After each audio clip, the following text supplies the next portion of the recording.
नमस्कार, मैं हूं कुमार गजेंद्र। जनपद ऑन द स्पॉट में आपका स्वागत है। केजरीवाल एंड कंपनी के सामने बड़ा संकट आके खड़ा हो गया है। संकट ये है कि मैडम सीएम एंट्री मार चुकी हैं राजनीति, दिल्ली की राजनीति के अंदर। और अब मैडम सीएम जिस जगह पर आई हैं वहां पर पहले से ही आतिशी मार्लेनो दिल्ली सरकार के अंदर नंबर 2 पर पहुंच चुकी थी और वो मान चुकी थी कि आने वाले समय में दिल्ली की मुख्यमंत्री या दिल्ली की जो सत्ता है वो आतिशी मार्लेनो के हाथ में आ जाएगी। बहुत तेजी से आतिशी मार्लेनो ने तरक्की भी की, बहुत जल्दी, बहुत लेट राजनीति के मतलब आप समझिए विधानसभा पहुंची वो। और विधानसभा पहुंचने के बाद वो जिस तेजी से उन्होंने प्रोग्रेस की, मनीष सिसोदिया जैसे डिप्टी सीएम को निपटाकर जो आतिशी मार्लिनो जिस तेजी से उनकी सारे जो पोर्टफोलियो थे उन पर जिस तरीके से उन्होंने कब्जा किया, एक बड़ा मामला था। दिल्ली सरकार के अंदर कोई सोच नहीं सकता था कि इतनी तेजी से आतिशी की तरक्की हो जाएगी, प्रमोशन हो जाएगी। तो ये जो प्रमोशन है अब आतिशी के ऊपर भारी पड़ने वाली है, क्योंकि एक तो वो नंबर 2 पर है, दूसरा अब अचानक जो सूत्र हमारे बताते हैं वो ये बताते हैं कि अरविंद केजरीवाल ने बहुत स्पष्ट कर दिया है कि अगर सत्ता सौंपनी पड़ी, देखिए ये सूत्र बता रहे हैं, अगर सत्ता सौंपनी पड़ी तो मैडम सीएम को ही सौंपी जाएगी, आतिशी मार्लिनो को नहीं सौंपी जाएगी। आतिशी मार्लिनो जिस सीट पर बैठी है उस सीट पर अब मैडम सीएम का कब्जा होगा। यानी कि आतिशी मार्लिनो दिखावे के लिए हैं, डमी उम्मीदवार है मैडम सीएम की। लेकिन जो है मैडम सीएम, आप मैडम सीएम का मतलब समझ रहे हैं ना, जो सुनीता केजरीवाल हैं उनके बारे में भी पार्टी के अंदर चर्चा शुरू हो गई है। और पार्टी में बहुत सारे लोगों ने ये कह दिया है कि अगर अरविंद केजरीवाल को किन्हीं भी परिस्थितियों में अगर इस्तीफा देना पड़ा तो सुनीता केजरीवाल को इसकी कमान सौंपी जाएगी। इसकी एवज में उन्होंने बताया है कि सुनीता केजरीवाल काफी पढ़ी लिखी हैं और वो इसके लिए सबसे उपयुक्त कैंडिडेट भी हैं मैडम सीएम के लिए। तो मैडम सीएम यानी मुख्यमंत्री दिल्ली की मुख्यमंत्री सुनीता केजरीवाल उस कंडीशन में हो सकती हैं अगर केजरीवाल जेल जाते हैं और जेल जाने पर उनको कानूनी रूप से इस्तीफा देना पड़ता है। तो अगर उन्होंने इस्तीफा दिया और या फिर राष्ट्रपति शासन लगाने की एक तरीके से कंडीशन पैदा हो गई दिल्ली के अंदर, तो उसे बचाने के लिए सुनीता केजरीवाल को दिल्ली का मुख्यमंत्री बनाया जाएगा। ये बड़ी बात है, बड़ा मामला है। और साथ ही आज एक और बात, साल के पहले दिन जो सबसे बड़ी बात हुई वो ये हुई कि आज आम आदमी पार्टी ने जिस तरीके का वो मैं भी हूं केजरीवाल नाम का जो सर्वे चला रहे थे, 1 दिसंबर से ये सर्वे शुरू हुआ था, उस सर्वे की आज रिपोर्ट रखी। यानी कि जो अभियान इन्होंने चलाया दिल्ली के अंदर, मैं भी हूं केजरीवाल कैंपेन जो चलाया था, उसका आज विस्तृत ब्यौरा इन्होंने दिल्ली सरकार की तरफ से, आम आदमी पार्टी की तरफ से दिया गया।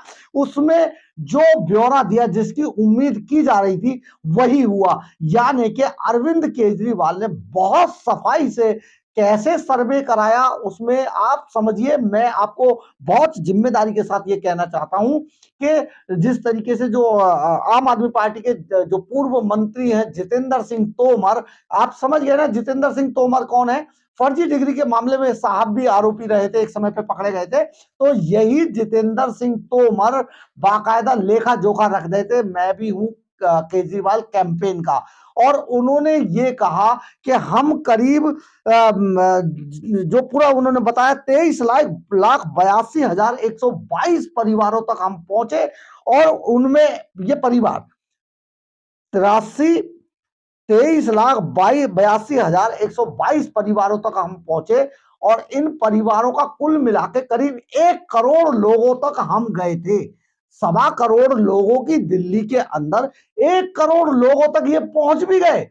बहुत कमाल का सर्वे था, हवा हवाई था, रॉकेट से ये सबके घरों में घुस गए और जाके इन्होंने एक एक घर में जिस तरीके से सर्वे निकलवाया, मतलब कि 1 करोड़ लोगों तक अगर गए और 1 करोड़ लोगों ने ये कहा कि केजरीवाल को इस्तीफा नहीं देना चाहिए और केजरीवाल किसी भी सूरत में अगर जेल जाते हैं तो उन्हें जेल से ही सरकार चलानी चाहिए, तो बीजेपी का तो नामो निशान खत्म हो गया। कांग्रेस हालांकि कहीं पर भी नहीं है, लेकिन मान लेते हैं कि कांग्रेस कहीं पर भी है, लेकिन बीजेपी का नामो निशान खत्म हो गया। इस हिसाब से अगर 1 करोड़ लोग ये कह दे दिल्ली के अंदर, देखिए कितना कितना जबरदस्त, आप समझिए कितना बड़ा झूठ बोलती है आम आदमी पार्टी।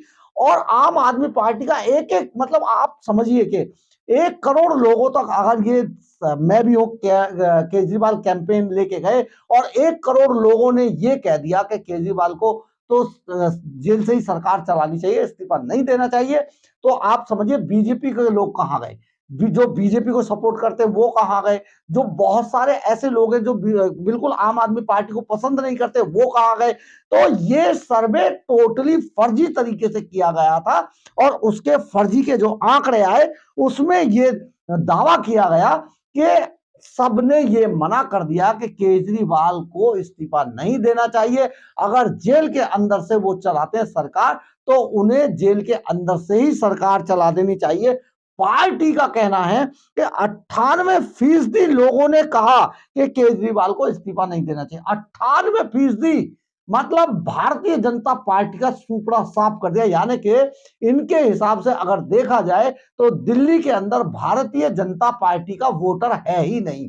कांग्रेस तो छोड़ ही दीजिए, भारतीय जनता पार्टी का भी वोटर नहीं है दिल्ली के अंदर। कितना बड़ा फर्जीवाड़ा आज इन्होंने किया।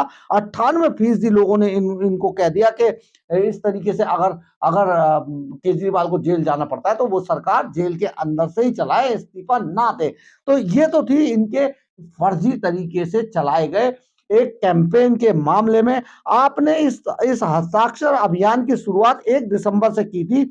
दिल्ली सरकार के पूर्व मंत्री और फर्जी डिग्री मामले में आरोपी रहे जितेंद्र सिंह तोमर ने बताया कि उनकी पार्टी ने 23,82,122 परिवारों से संपर्क किया था और उनकी राय मांगी थी। हमने करीब 1 करोड़ लोगों से संपर्क किया और विस्तार से बातचीत की, उनसे विस्तार से बातचीत की 1 करोड़ लोगों से दिल्ली के। इनमें से 98% लोगों ने कहा कि किसी भी सूरत में केजरीवाल को इस्तीफा नहीं देना चाहिए। अब पार्टी 4 से 10 जनवरी तक हर वार्ड में केजरीवाल जनसंवाद का आयोजन करेगी। इस दौरान पार्टी लोगों तक आप अपनी बात पहुंचाएगी और भारतीय जनता पार्टी के हरकतों का जो जो खुलासा है वो करेगी। तो आप समझिए किस तरीके से ये पूरा कैंपेन पूरे कैंपेन को फर्जी तरीके से अंजाम दिया गया। कहीं पर भी कुछ लाया नहीं गया, 1 करोड़ लोगों तक पहुंच गई है। यानी कि 1 करोड़ लोग, 98% दिल्ली के लोग अगर कहते हैं तो इसका मतलब भारतीय जनता पार्टी का वोटर दिल्ली के अंदर है ही नहीं, कांग्रेस का तो छोड़ ही दीजिए। तो ये एक बड़ा मामला सामने आया है कि किस तरीके से केजरीवाल एंड कंपनी जैसा सर्वे इन्होंने, जैसा कैंपेन इन्होंने शराब नीति को बनाते वक्त किया था, उससे भी बड़ा घोटाला यह है कि 98% लोग यानी कि 2% लोग भी भारतीय जनता पार्टी और कांग्रेस के अंदर रह गए, बाकी सब आम आदमी पार्टी के हो गए। तो बड़ा बड़ा फर्जीवाड़ा है ये। आप समझिए किस तरीके के कैंपेन ये किए जाते हैं, किस तरीके से इन कैंपेन्स को अंजाम दिया जाता है और लोगों को इन कैंपेन पे बिल्कुल भी भरोसा नहीं करना चाहिए। खास तौर पे अरविंद केजरीवाल एंड कंपनी का अगर कोई कैंपेन होता है तो वो सब फर्जी है, क्योंकि ईडी ने भी बहुत सारे ऐसे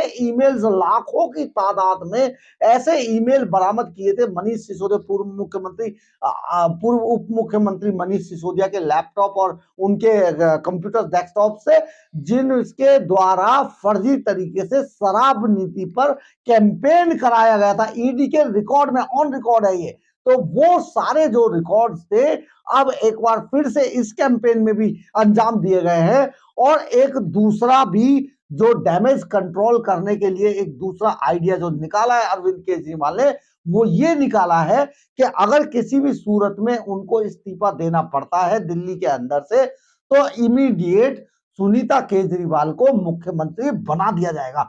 बड़ा मामला है, क्योंकि मुख्यमंत्री की दावेदारी लगभग आतिशी मार्लेनो की मानी जा रही थी और जिस तरीके से आतिशी मार्लेनो को यहां पर लाकर फिट किया गया था, आतिशी मार्लेनो के पोर्टफोलियो पे पोर्टफोलियो देकर उनकी तरक्की की गई थी, उनकी प्रमोशन दी गई थी उन्हें, वो सारा जो पूरा दिखावा था उसकी भी हवा निकल गई है। क्योंकि बहुत स्पष्ट कर दिया गया है कि अगर ऐसी स्थिति दिल्ली के अंदर आती है कि उन्हें इस्तीफा देना पड़ा, जेल जाना पड़ा, तो आतिशी मार्लिनो मुख्यमंत्री नहीं होंगी। आतिशी मार्लिनो सपोर्टिंग में अरविंद जो सुनीता केजरीवाल है उनके साथ होंगी, लेकिन जो मुख्यमंत्री की कुर्सी पर बैठेंगी वो मैडम सीएम ही बैठेंगी। बड़ी बात है ये, क्योंकि बहुत समय तक, करीब कई महीनों से जिस तरीके की चीजें दिखाई जा रही थी उसमें ऐसा लग रहा था कि आतिशी मार्लिनो अब मुख्यमंत्री के कुर्सी से एक कदम पीछे है, और जैसे ही अरविंद केजरीवाल इधर उधर होते हैं तो आतिशी मार्लिनो को बिठा दिया जाएगा इस सीट पे। लेकिन ऐसा होने वाला नहीं है। अब बहुत स्पष्ट हो गया है कि इस सीट के लिए, मुख्यमंत्री की कुर्सी के लिए, जो मैडम सीएम है वही दावेदार हैं और वही बनाई जाएंगी मैडम सीएम, यानी कि दिल्ली की मुख्यमंत्री। अगर आपको मेरी खबर अच्छी लगी हो तो आप इसे लाइक, सब्सक्राइब और शेयर जरूर कीजिएगा। कमेंट्स बॉक्स में अपनी राय जरूर लिखिएगा, इससे हमें ऊर्जा मिलती है। जय हिंद, जय भारत।